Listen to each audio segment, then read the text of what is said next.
Welcome back to the Patel e learning zone. Friends, hope so आप लोगों ने last के लेक्चर्स जो है उसको अच्छे से एंजॉय किया है एंड उसमें मीनिंग प्लस जो भी डेफिनेशंस दूसरी लाइक सैंपल की एंड पॉपुलेशन की, सैंपल साइज की, पॉपुलेशन साइज की, वो सारी डेफिनेशंस आपने अच्छे से लर्न कर ली होगी। होप्स आपको अच्छे से समझ में आ गया होगा।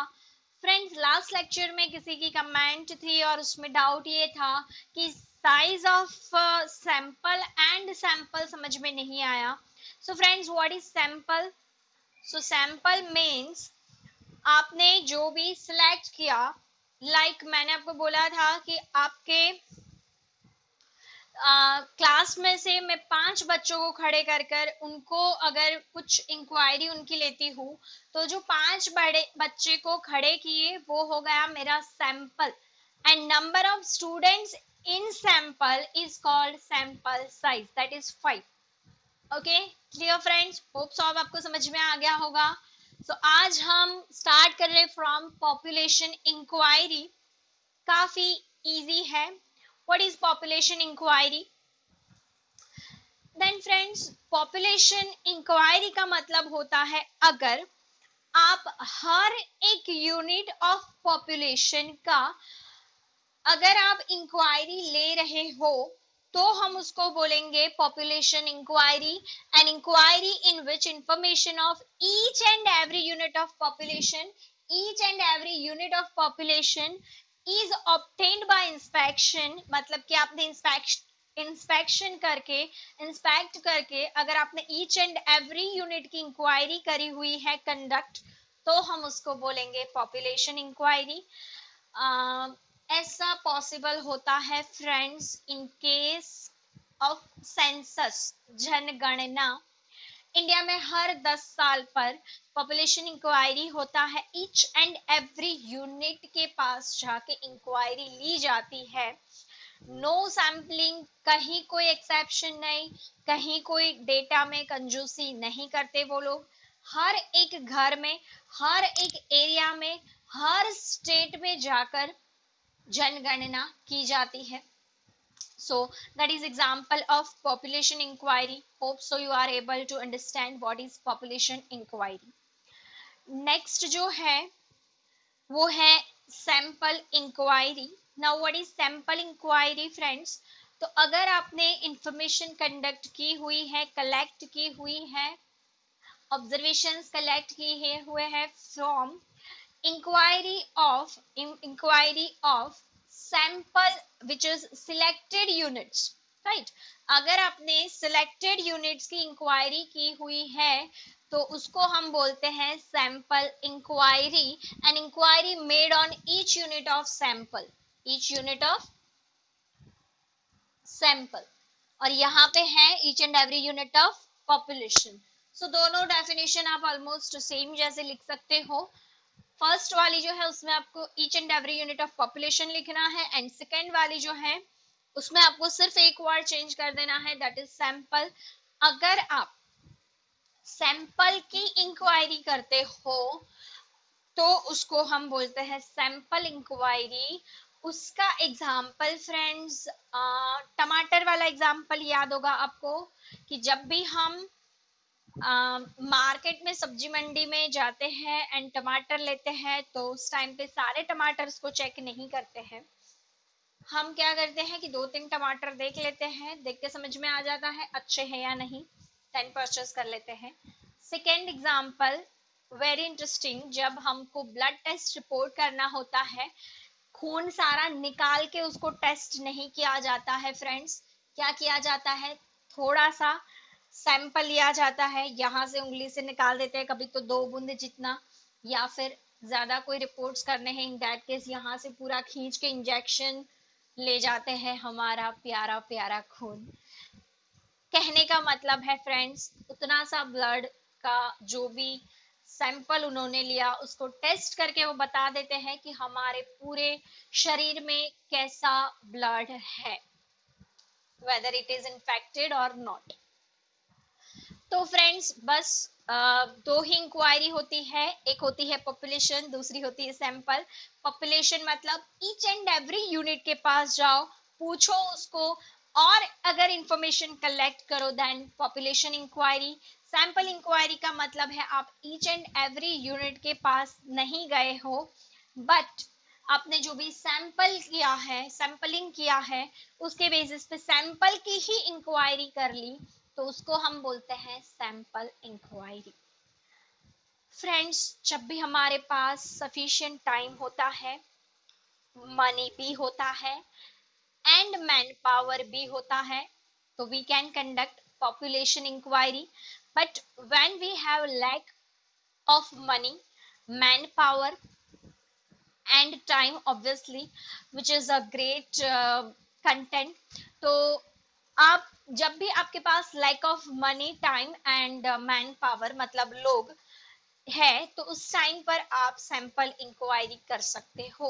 कभी कभी जरूरी नहीं है कि लैक ऑफ टाइम है या लैक ऑफ मनी है इसलिए पूरा ब्लड नहीं निकालते, बट कभी कभी हम पूरा पॉपुलेशन की इंक्वायरी करें, वो चीज पॉसिबल भी नहीं होती है। In that case compulsory we have to go with sample inquiry. Clear friends? तो जहां पॉपुलेशन इंक्वायरी चलती है वही चलेगी, जहां सैंपल इंक्वायरी चलती है वही चलेगी, without failure. Clear friends? So अब हम नेक्स्ट मूव करते हैं on data. Now what is data friends? अगर मैं इधर ऐसा कुछ लिखूं, what is this? 9, right? What is this? समझ में नहीं आ रहा है कुछ भी, सिर्फ 9 लिखा हुआ है friends. This is what? It is information, it is not data. ठीक है, क्यों? बिकॉज इसके ऊपर से आप कुछ भी कंक्लूड नहीं कर पाओगे कि ये क्या है, ये क्यों है। अच्छा, मान लो ऐसा है, तब तब भी आप कुछ भी कंक्लूड नहीं कर पा रहे हो, बट अगर मैं ऐसा लिखूं,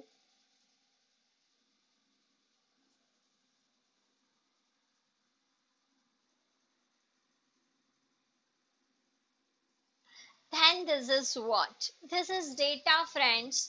आप समझ सकते हो पूरे सेंटेंस को पढ़कर कि मैं क्या कहना चाहती हूँ, या फिर आप ये सेंटेंस क्या कहना चाहता है वो आप समझ सकते हो, right? My weight is 65 kg। This is not important to know you, but just मेरे दिमाग में ख्याल आया, बता दिया। सो 65 kg वेट, ये एक क्या मिला आपको? डेटा मिला। ये क्या मिला? डेटा। मतलब कि फ्रेंड्स, इंफॉर्मेशन बहुत कुछ होती है, बट देन वो डेटा में कन्वर्ट तभी होती है जब हमारे पास उससे रिलेटेड प्रॉपर ऑब्जर्वेशंस होते हैं, a set of a bunch of observations and measurement, तो उसको हम डेटा कहेंगे। ये set of set of observation and measurement जो है वो कैसे आएगा? तो with the collection of information on different variables and different attributes। ठीक है friends, now what is variable characteristics? एक वर्ड आया है इस डेफिनेशन में, you can understand the collection of observation and measurement on the variable characteristics। now what is variable characteristics friend? तो अलग अलग चीजों के जो कैरेक्टरिस्टिक होते हैं वो अलग अलग होते हैं, वेरिएबल कैरेक्टरिस्टिक्स। लाइक कुछ जो कैरेक्टरिस्टिक होते हैं वो न्यूमेरिकल होते हैं, और कुछ जो होते हैं वो क्वालिटी वाले होते हैं, जिसको एट्रीब्यूट कहते हैं हम। तो जनरली ये जो वेरिएबल कैरेक्टरिस्टिक है दो टाइप के होते हैं, एक होता है वेरिएबल और दूसरा होता है attribute.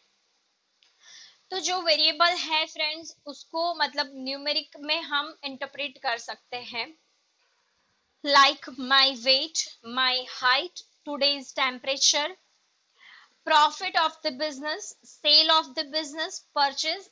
I hope you are ready to understand, मतलब आप अकाउंट्स भी अब पढ़ रहे हो, then you are able to know that what is sales and purchase, आप सीख चुके होंगे वो सारी चीजें। so friends, what is purchase, what is sales, account का मामला है, मेरा मैटर नहीं है वो, but yes definitely I will say that कि ये सारी चीजों को हम एक नंबर्स में मेजर करते हैं, हमारे कितने प्रॉफिट हुआ, एंड कितना एक्सपेंस हुआ, आपकी फीस कितनी है, ये सारी चीजें जो है, ये सारी चीजों का आंसर आता है नंबर्स में।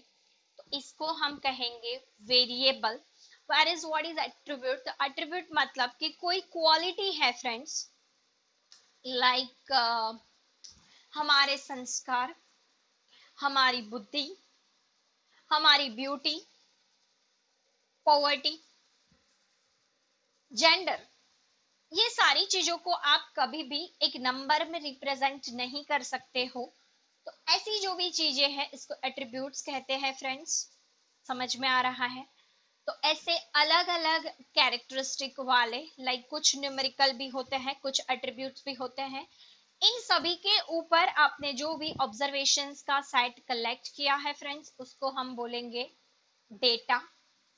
Clear?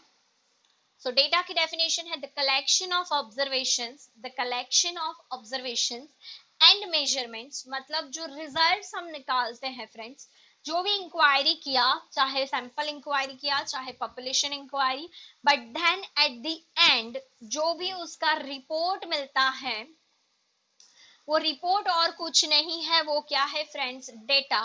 That means collection of observation and measurement. आप लोगों ने ब्लड टेस्ट रिपोर्ट देखा होगा, उसमें कभी कभी वो क्या कहते हैं उसको, हाइलाइटर, हाइलाइटर से हाईलाइट करके देते हैं जो भी हमारे प्रॉब्लम्स होते हैं, उस सबको, क्वेरीज को वो लोग हाईलाइट करके देते हैं। तो that is what friends, that is conclusion. तो जो भी कंक्लूजन ऑल ओवर इंक्वायरी से मिलता है, वो कंक्लूजन को क्या कहेंगे? Data. Clear? Very clear? Okay, so types of data, there are two types of data friends. First one is a quantitative data, numerical data भी कह सकते हो। Second one is qualitative data, उसको कुछ नहीं कह सकते हो, उसको qualitative data ही कहना पड़ेगा। So what is quantitative data friends? So quantitative data जो है वो होता है कोई भी numerical data जो है, like collection of observation on numerical variable। Numerical variable पे आपने जितना भी डेटा कलेक्ट किया है, that is called quantitative data, और else you can say it a numerical data. Collection on attribute, मैंने एट्रीब्यूट क्या है बताया आपको, जो क्वालिटी होती है जिसको हम नंबर्स में रिप्रेजेंट नहीं कर सकते, उसको एट्रीब्यूट्स कहते हैं। अगर आपने ऐसा कोई कलेक्शन किया है एट्रीब्यूट्स के ऊपर, तो उसको हम कहेंगे friends qualitative data. Hope so you are getting me. समझ में आ रहा होगा आपको? स्पीड ज्यादा लग रही है? नो? Then it's okay. लग रही है? रिवाइंड करो वीडियो को और देखते रहो। और भी स्पीड ज्यादा लग रही है, you can set your speed from this handle. मतलब आप YouTube में अगर वीडियो देख रहे हो तो आप वहां से मेरी स्पीड को स्लो कर सकते हो, एल्स मेरी स्पीड बढ़ाने की इतनी ही रहेगी, इसमें कोई चेंज नहीं होगा। ठीक है फ्रेंड्स, तो यहाँ पे मैंने एग्जांपल्स भी लिखे हुए हैं कि क्वांटिटेटिव डेटा के एग्जांपल हाइट है, वेट है, इनकम है, सेल्स है, टेम्परेचर है। जिस भी चीज को आप डेटा में रिप्रेजेंट कर सकते हो, उन सबको डेटा कहते हैं। एक्चुअली आप लोग ये जो डेटा डेटा में बोल रही हूँ, तो आप मोबाइल के डेटा मत समझना। एक्चुअली वो भी वन टाइप ऑफ डेटा है, बट वो मोबाइल डेटा है फ्रेंड्स। और ये डेटा जो है मैं कंप्लीटली आपकी जो इंफॉर्मेशन होती है, ऑब्जर्वेशन का सेट होता है, हम इसको बोलेंगे data. Don't get confuse between mobile data and statistical data. यहाँ पे मैं बात कर रही हूँ वो है स्टैटिस्टिकल डेटा की। Is it clear? So friends, यहाँ पे जितना भी हम लोग पढ़े वो हो गया हमारा, लाइक पॉपुलेशन क्या होता है, सैंपल क्या होता है, पॉपुलेशन इंक्वायरी क्या होती है, सैंपल इंक्वायरी क्या होती है, इंक्वायरी करके करते क्या है, डेटा कलेक्ट करते हैं, डेटा के टाइप्स कितने हैं। Then there are two types of data. अब एक मेजर पोर्शन रहता है, वो है कि collection method of data. Collection method of data.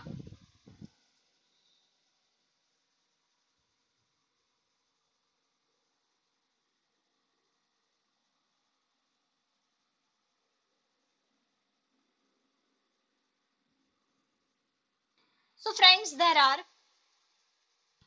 majorly two types of collection of data.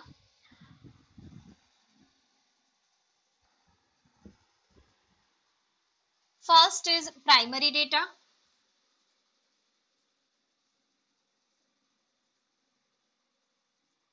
and secondary data.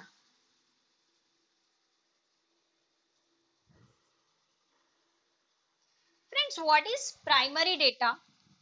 Then I'll say कि जब भी कोई इन्वेस्टिगेटर है या फिर तो कोई एक प्रेस्टिजियस ऑर्गेनाइजेशन है जिसको भी इंफॉर्मेशन चाहिए, वो फर्स्ट टाइम खुद जाके इंफॉर्मेशन कलेक्ट करता है, तो उस चीज को कहते हैं प्राइमरी डेटा। लाइक आप लोगों ने बहुत सारे न्यूज रिपोर्टर्स को देखा होगा, वो लोग क्या करते हैं, जहां पे भी उनको कुछ न्यूज मिले ऐसी जगह वो खुद जाते हैं और इंफॉर्मेशन कलेक्ट करके लेके आते हैं एंड न्यूज़पेपर में प्रिंट करते हैं। सो friends, primary data you can से this is data of reporter. Reporter लोग खुद डेटा मैनेज करते हैं, तो उसको कहते हैं primary data. The second example of primary data is population census, जनगणना। तो फ्रेंड्स, जब भी जनगणना होती है, सेंसस, पॉपुलेशन काउंटिंग, व्हाटएवर आप जो भी बोलो, तो तब क्या किया जाता है, एक एक घर में जाके डेटा कलेक्ट किया जाता है।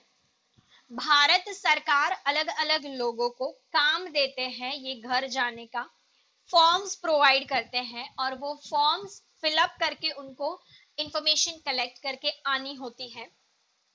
सो इन शॉर्ट हुआ ये कि डेटा प्राइमरीली कलेक्ट हुआ, फर्स्ट टाइम कलेक्ट हुआ, तो उसको हम कहेंगे प्राइमरी डेटा।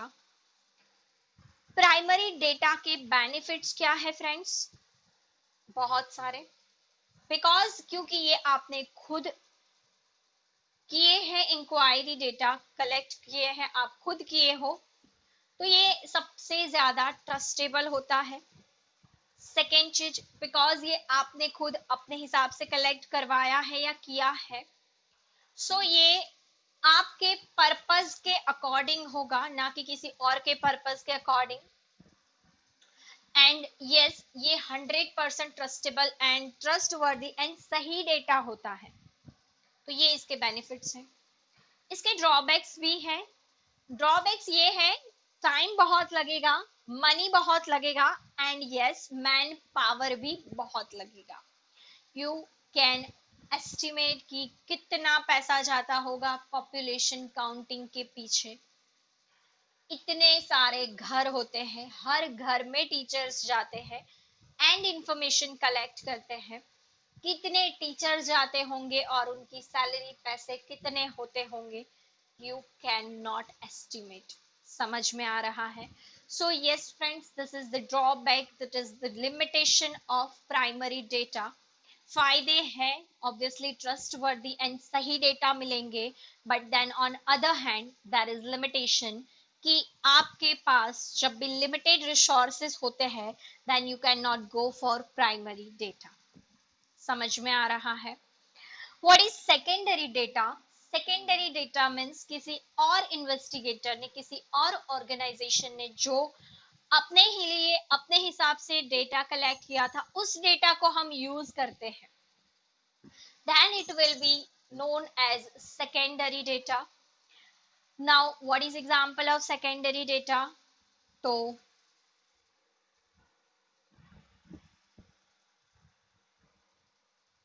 है, बहुत सारे हैं।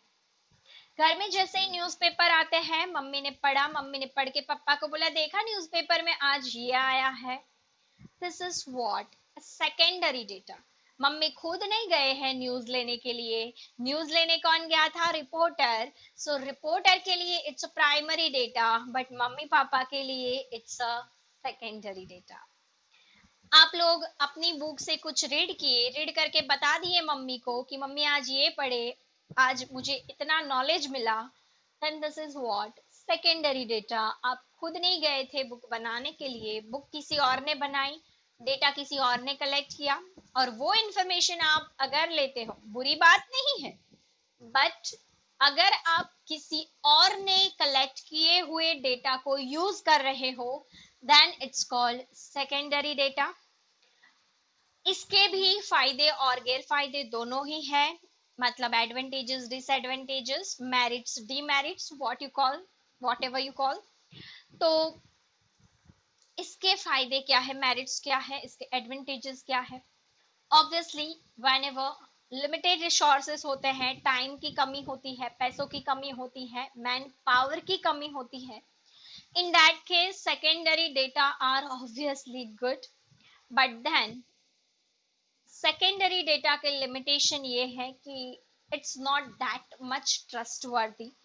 कभी कभी अगर सोर्स गलत आ जाता है, लाइक आपने वेबसाइट गलत कर ली है सिलेक्ट, अनऑथराइज्ड वेबसाइट से अगर आपने कहीं डेटा कलेक्ट कर लिया है, या जो भी सोर्स, वेबसाइट तो एक ऑनलाइन मीडियम है, बट कोई भी अलग से बुक आपने रीड करी या वॉट एवर कहीं से भी, तो वो डेटा गलत होने के चांस होते हैं। न्यूज़पेपर में भी अगर आपको पता हो तो वो लोग पूरे 12-15 पेजेस भर के न्यूज देते हैं, बट देन कहीं पे छोटी सी जगह पे 2 बाई 2 इंच की जगह पे वो लोग एक डिस्क्लेमर दे देते हैं, we are not responsible for this news and we are not give assurance that this all news are correct. 18 page के न्यूज देने के बाद 2 बाई 2 इंच के एक छोटे से कॉलम में वो लोग लिख देते हैं कि हम लोग इसको अश्योरेंस नहीं देते कि हम लोग सही न्यूज छाप रहे हैं। समझ में आ रहा है। So secondary data are not 100% trustworthy, चाहे वो किसी ने भी लिखे हैं, किसी ने भी कलेक्ट किए हैं, बट आपने कलेक्ट नहीं किए। सेकेंड चीज, जिसने कलेक्ट किया था उसने अपने पर्पज से किया था, हो सकता है वो डेटा उसके पर्पज के लिए सही है बट आपके पर्पज के लिए गलत। समझ में आ रहा है। सो डेटा का पर्पस क्या था वो भी मैटर करता है। एंड सेकेंडरी डेटा के लिए जिसने भी, मतलब जिसके लिए वो प्राइमरी डेटा था, वो अपना पर्पस देखता है। हमको अगर वो पर्पस नहीं पता तो सेकेंडरी डेटा हमारे लिए काम का नहीं है।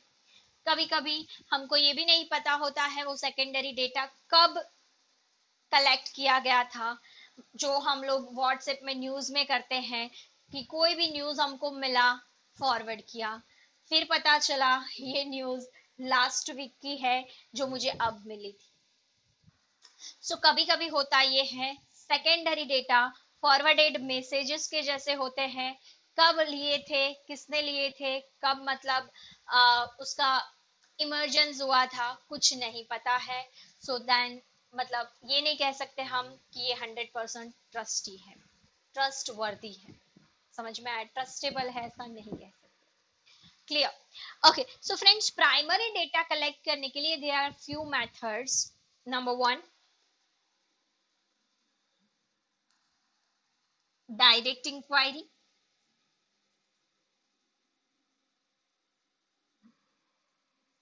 Number 2, indirect inquiry.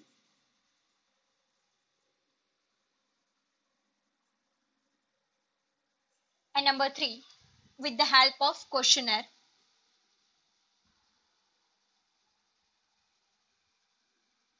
क्वेश्चनर के वापस से 2 मेथड है,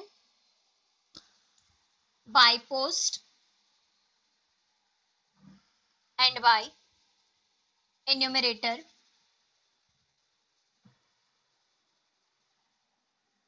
सेकेंडरी डेटा है वो भी 2 टाइप के होते हैं, published and unpublished. So friends, you can see here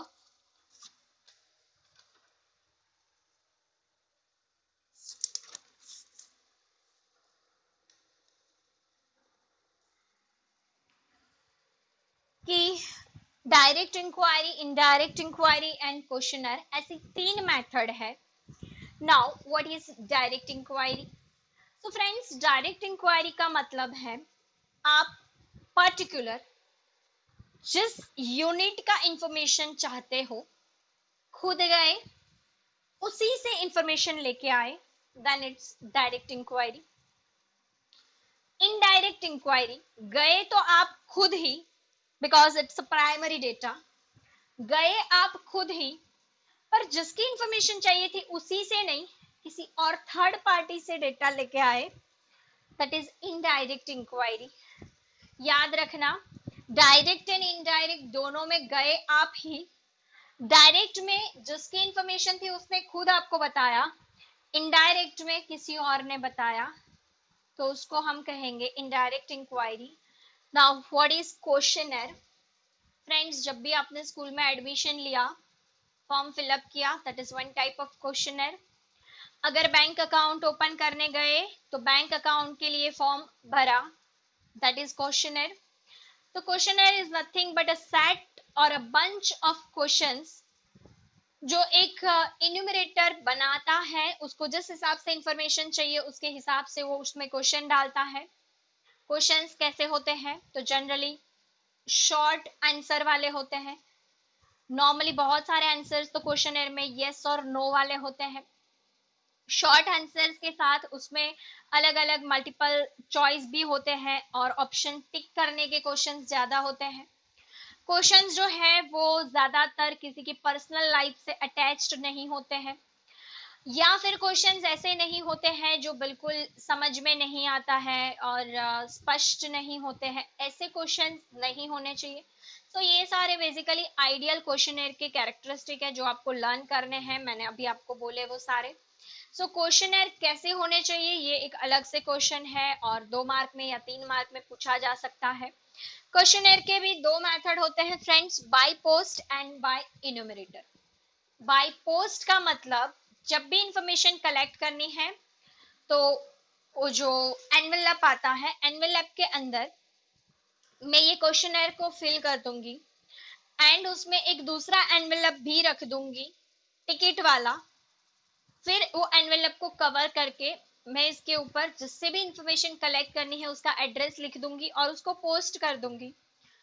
वो जैसे ही वो उसको मिलेगा तो सारी क्वेश्चनर की डिटेल फिलअप करेगा एंड वो सेकंड मैंने जो एनवेलप अंदर रखा था वो निकाल के उसके अंदर क्वेश्चनर डालेगा और मुझे रीपोस्ट कर देगा। तो इस हिसाब से आप पोस्ट के थ्रू, क्वेश्चनर के थ्रू इंफॉर्मेशन कलेक्ट कर सकते हो। वैसे ये बहुत ज्यादा टाइम कंज्यूमिंग प्रोसेस है। सेकंड, मनी भी ज्यादा लगता है। थर्ड, कभी कभी सामने वाला इग्नोर कर देता है बाय पोस्ट वाले में, पोस्ट गया देखा छोड़ दिया रख दिया नहीं फिलअप किया, कभी कभी फिलअप किया हुआ पड़ा रहता है रीपोस्ट नहीं करते हैं, तो ऐसी बहुत सारी प्रॉब्लम आती है। तो सेकेंड ऑप्शन है by enumerator. Now what is enumerator? Enumerator का मतलब होता है कि जो लोग इंफॉर्मेशन लेने वाले होते हैं वो, जब सेंसस होता है, पॉपुलेशन काउंटिंग, जनगणना, आपके घर पे जो बंदा आता है वो होता है इन्यूमरेटर। लॉकडाउन के पीरियड में आपके घर पे काफी लोग आए होंगे, किसी को बुखार आता है, आपके घर पे 60 इयर्स से ऊपर वाली एज वाले कितने लोग हैं, कितने बच्चे रहते हैं, दे ऑल आर इन्यूमरेटर। जो एएमसी की लोग होते हैं, जो एएमसी अहमदाबाद म्युनिसिपल कॉर्पोरेशन के जो भी क्या बोले स्टाफ होते हैं, एम्प्लॉयज होते हैं, दे आर इन्यूमरेटर, कि जो घर घर जाके इंफॉर्मेशन कलेक्ट करते हैं, तो उसको कहते हैं इन्यूमरेटर। तो इन्यूमरेटर जाएगा, क्वेश्चनर लेके जाएगा, आपके सामने बैठेगा, पूछ पूछ के डिटेल लेगा। Again it's a time consuming process, money consuming process, but information आपको मिलेगी, सही मिलेगी 110%। सो डील कर सकते हैं। नेक्स्ट है secondary data. Now what is published data? Secondary data मैं समझा चुकी। पब्लिश्ड डेटा क्या होता है? तो जहां पे भी डेटा पब्लिश हो चुका है, कोई बुकलेट है, कोई रिपोर्ट्स होते हैं या कोई पब्लिकेशंस होते हैं, तो उसको पब्लिश्ड डेटा कहते हैं। आपको पता होगा एडमिशन के साथ शायद आपको एक स्कूल की बुकलेट मिली होगी, दीवादांडी नाम की, जिसके अंदर स्कूल के स्टाफ के बारे में, स्कूल के जो भी मैनेजिंग टीम है उसके बारे में, स्कूल में कितने प्रोग्राम्स होते हैं, कल्चरल प्रोग्राम्स क्या होते हैं, स्कूल का एकेडमिक ईयर क्या है और एकेडमिक प्लानिंग किस हिसाब से है, ये सारी डिटेल उसके अंदर दी हुई रहती है। That is called published data. ठीक है, बट देन उसमें कहीं पे भी ये चीज नहीं लिखी देवश इंटरनेशनल स्कूल की इनकम कितनी है, प्रॉफिट कितना है, इनकी एसेट्स कितनी है, इनकी लायबिलिटीज कितनी है, ये सारी चीजें कहीं नहीं लिखी। यस डेफिनेटली अगर आपको ये सारी इंफॉर्मेशन चाहिए होती है देन ऐसा नहीं है कि ये बंद ही रखी जाती है इंफॉर्मेशन, बट ये कहीं पे पब्लिश्ड नहीं की है, so this is called unpublished data. जो भी अनपब्लिश्ड डेटा होता है वो आप विथ रिक्वेस्ट, अगर आपके पास जेन्युइन रीजन है तो with request you can arrive it, मतलब आप उसको ले सकते हो ऐसे इंफॉर्मेशन को रिक्वेस्ट के साथ। मतलब अनपब्लिश्ड डेटा है तो आप फोर्स नहीं कर सकते, बट यस रिक्वेस्ट के साथ आप डेटा कलेक्ट कर सकते हो। पब्लिश्ड डेटा के अंदर न्यूज़पेपर की डिटेल्स भी आ जाएगी, मैगजीन्स भी आ जाएगी, गवर्नमेंट भी ऐसी बुकलेट इश्यू करते हैं जैसे हमारी स्कूल ने की, बहुत सारे ऑर्गेनाइजेशंस भी करते हैं, सेमी गवर्नमेंट जो ऑर्गेनाइजेशंस होते हैं वो भी करते हैं। बैंक्स के रिपोर्ट शायद आपने देखे होंगे, तो काफी सारे बैंक्स के भी ऐसे रिपोर्ट्स आते हैं। तो ये सारी चीजें जो है वो है पब्लिश्ड सेकेंडरी डेटा। आप सबके फोन नंबर वाली फाइल जो है स्कूल के पास पड़ी है, दैट इज अनपब्लिश्ड डेटा, जो कहीं पे भी पब्लिश्ड नहीं है। सो सारे ऑर्गेनाइजेशन के पास ऐसे अनपब्लिश्ड डेटा होते हैं, कुछ पब्लिश्ड डेटा होते हैं। Hope so you are getting मी।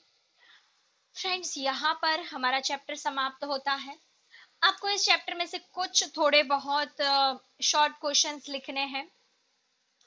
सबके मेरिट्स डिमेरिट्स लिखने की जरूरत नहीं है, बट बुक में से एक बार रीड कर लेना अच्छे से।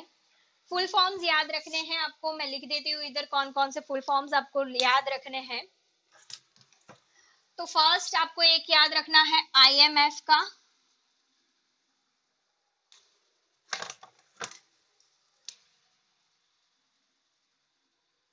IMF, CSO, NSSO, ICAI।